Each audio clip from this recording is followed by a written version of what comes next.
So we have a small team, there are about 18 of us here in revenue estimating. The big thing we do is the biennial revenue estimate. We have to release an estimate constitutionally for the legislature before they start their work. We'll issue the BRE before a legislative session, tells the legislature how much money they have to spend for the 2-year budget they'll be putting together. The BRE is always released on a Monday because the legislature begins its work on the second Tuesday of January.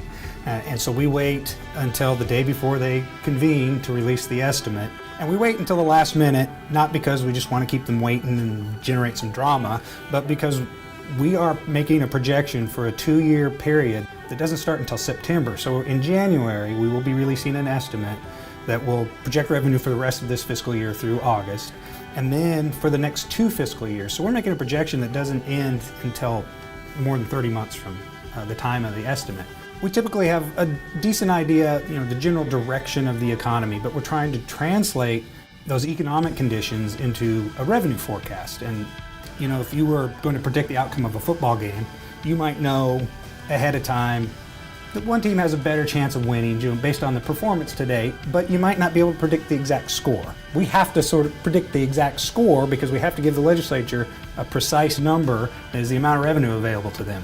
But in the end, funny things happen in football games sometimes, and you might not get the score exactly right, but hopefully you've been able to project the correct winner, and in our sense, we are hoping to project the general direction of the economy and get pretty close to that estimate. We do this once every 2 years, and it's a lot of work. And I'm just fortunate to work with the best staff could have hoped for.